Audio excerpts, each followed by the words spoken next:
Assalamualaikum warahmatullahi wabarakatuh. Selamat sore dan salam sejahtera bagi kita semua. Sebelumnya saya ucapkan terima kasih kepada teman-teman yang telah menyimak video ini. Semoga bermanfaat bagi kita semua. Perkenalkan, saya Nurkori Alfiani dan rekan saya yaitu Ripka Raya Bangun. Kami dari kelas A02 akan menyampaikan materi mengenai penyajian data statistika. Yang pertama ada mengenai pengertian penyajian data. Penyajian data adalah kegiatan pengumpulan data di lapangan yang akan menghasilkan data-data dan angka-angka yang disebut dengan data kasar.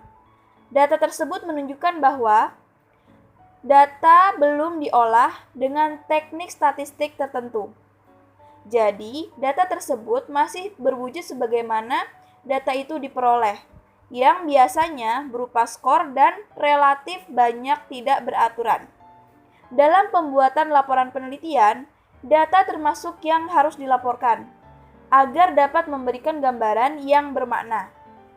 Data-data itu haruslah disajikan ke dalam tampilan yang sistematis, dan untuk keperluan penganalisisan biasanya data itu disusun dalam sebuah tabel atau gambar-gambar grafik. Penyajian data ini bertujuan untuk memudahkan pengolahan data dan pembaca untuk memahami data sebagai dasar pengambilan keputusan.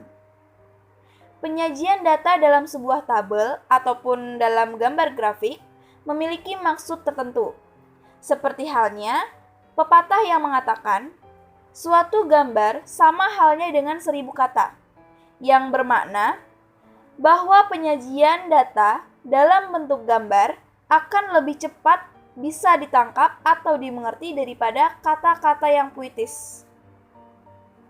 Seorang manajer perusahaan atau seorang pejabat tinggi misalnya akan lebih mudah mengetahui perkembangan harga dengan melihat grafik daripada harus membaca laporan dengan penuh kata-kata yang belum tentu dapat dipahami secara langsung. Itulah sebabnya dalam suatu laporan sering disertai tabel-tabel atau grafik-grafik yang telah disajikan dalam bentuk gambar.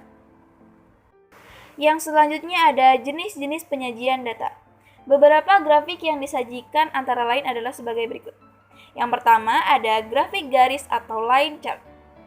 Merupakan diagram yang digunakan untuk menggambarkan keadaan yang terus-menerus atau berkesinambungan. Misalnya, produksi minyak tiap tahun, jumlah penduduk tiap tahun, dan lain sebagainya. Diagram garis juga memiliki sumbu datar dan sumbu tegak, di mana sumbu datar menyatakan waktu dan sumbu tegak menyatakan kuantum data. Diagram garis berguna untuk menyajikan perbandingan data pada satu atau beberapa seri data. Perbedaannya, grafik garis memungkinkan kita untuk menemukan tren atau pola dari waktu ke waktu. Misalnya, naik turunnya penjualan, laba perusahaan, temperatur atau harga saham, dan falas selama periode tertentu. Penggunaan grafik garis dilakukan apabila memiliki beberapa seri data, memiliki data dengan interval yang sama atau berurutan, seperti hari, bulan, kuartal, atau tahun fiskal. Jenis-jenis diagram grafis antara lain adalah sebagai berikut. Dalam penggunaannya, diagram memiliki kelebihan dan kekurangan. Yang pertama ada kelebihan dan kekurangan dari line chart. Yang pertama, kelebihan dari diagram line chart adalah diagram garis digunakan untuk menaksir atau memperkirakan data besaran pola-pola yang telah diperoleh, dan diagram garis ada yang tunggal dan majemuk. Diagram garis majemuk yaitu dalam satu gambar terdapat lebih dari satu garis. Diagram garis biasanya digunakan untuk membandingkan dua keadaan atau lebih yang mempunyai hubungan. Kemudian, kekurangan dari line chart adalah hanya digunakan untuk data yang berkala, tidak bisa data yang lainnya, dan harus sangat-sangat teliti dalam membaca diagram ini. Jenis yang pertama ada single line chart, merupakan grafik yang terdiri dari satu garis untuk menggambarkan perkembangan satu hal atau kejadian. Misalnya adalah suatu perkembangan hasil penjualan semen. Berikut adalah contoh grafiknya. Kemudian yang kedua ada multiple line chart, adalah grafik yang terdiri dari beberapa garis untuk menggambarkan perkembangan beberapa hal atau kejadian sekaligus. Misalnya adalah perkembangan ekspor menurut perkembangannya. Berikut adalah contoh grafiknya. Kemudian yang selanjutnya ada multiple component line chart atau grafik garis komponen berganda. Adalah grafik yang serupa dengan grafik berganda, akan tetapi garis yang teratas atau terakhir menggambarkan jumlah atau total dari komponen-komponen, sedangkan garis lainnya menggambarkan masing-masing komponen. Berikut adalah contoh grafik yang dimaksud. Kemudian yang selanjutnya ada multiple percentage component line chart atau grafik garis presentase komponen berganda. Grafik ini adalah grafik yang serupa dengan grafik garis komponen berganda. Hanya saja, masing-masing dinyatakan sebagai presentase terhadap jumlah atau total. Sehingga, garis teratas atau terakhir merupakan garis yang menunjukkan 100%. Berikut adalah contoh grafik yang dimaksud. Baiklah, untuk selanjutnya yaitu ada jenis grafik batang atau balok, atau juga disebut bar chart. Grafik ini umumnya digunakan untuk menggambarkan perkembangan nilai suatu objek penelitian dalam kurun waktu tertentu. Diagram batang menunjukkan keterangan-keterangan dengan batang-batang tegak atau mendatar, secara vertikal dan sama lebar dengan batang-batang terpisah. Grafik batang pada dasarnya sama fungsinya dengan grafik garis, yaitu untuk menggambarkan data berkala. Grafik batang juga terdiri dari grafik batang tunggal dan grafik batang ganda. Jenis-jenis grafik batang adalah antara lain sebagai berikut. Kemudian ada kelebihan dan kekurangan dari bar chart atau grafik batang. Kelebihan dari grafik batang adalah penggunaan yang paling sederhana dan juga paling umum, serta untuk penggunaan grafik batang, kebanyakan orang akan lebih mudah memahami jika menggunakan grafik batang.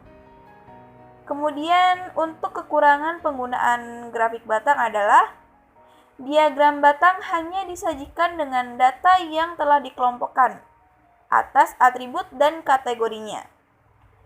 Dan juga, diagram batang tidak menampilkan datum dari tiap orang atau benda yang dicatat. Jenis grafik batang yang pertama yaitu ada single bar chart atau grafik batang tunggal. Berikut adalah contoh dari grafik batang tunggal. Bisa dilihat. Kemudian yang kedua ada multiple component bar chart atau grafik batang komponen berganda.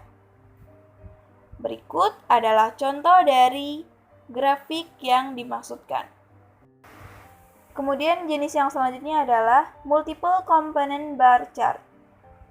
Bisa dilihat pada layar untuk contoh dari grafiknya. Kemudian untuk jenis yang selanjutnya adalah multiple percentage component bar chart atau grafik batang persentase komponen berganda. Nah, berikut adalah contoh dari grafik yang dimaksudkan. Kemudian yang selanjutnya yaitu ada net balance bar chart atau grafik batangan berimbang neto. Berikut adalah contoh dari grafik yang dimaksudkan. Baiklah,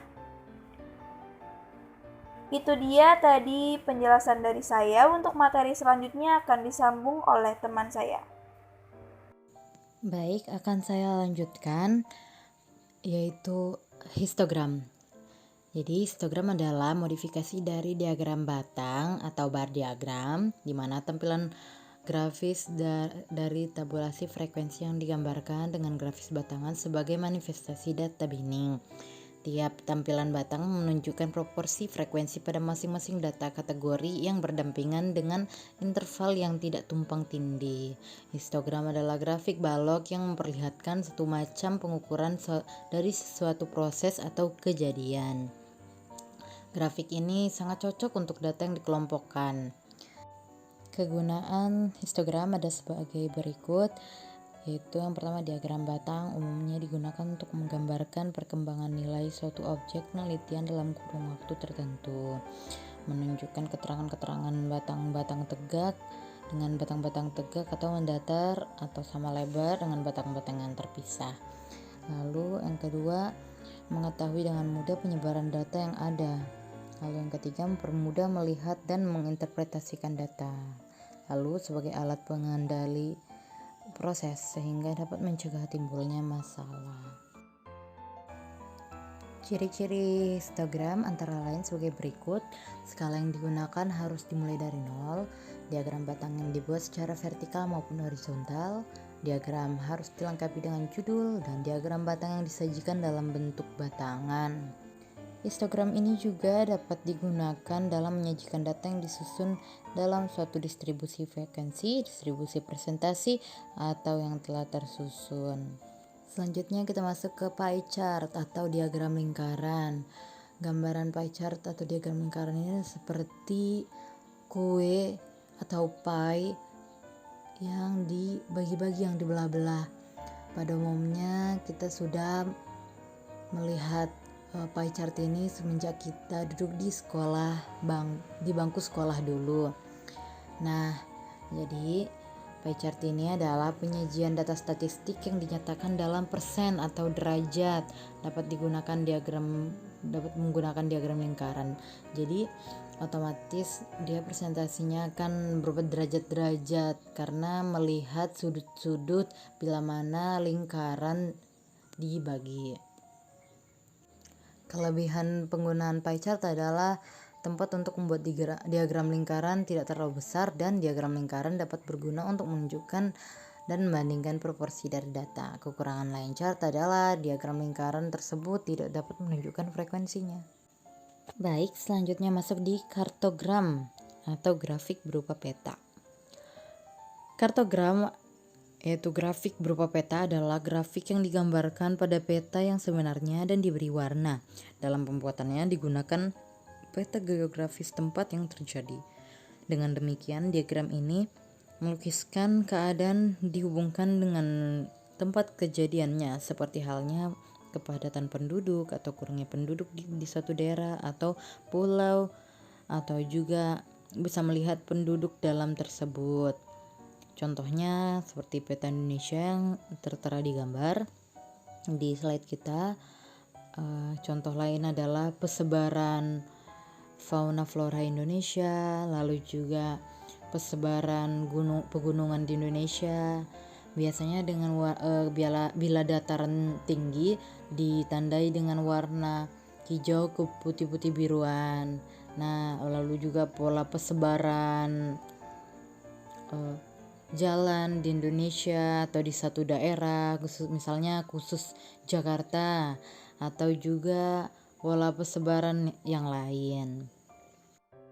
Sebelum mengakhiri presentasi dari kami, di sini kesimpulannya adalah data adalah bentuk jamak dari datum. Data merupakan keterangan-keterangan tentang satu hal, dapat berupa sesuatu yang diketahui atau yang dianggap atau anggapan, atau satu fakta yang digambarkan lewat angka, simbol, dan lain-lain. Data juga terdiri dari berbagai jenis. Jenis-jenisnya tadi kita sudah pelajari ya, dan juga gambar-gambarannya sudah kita pelajari.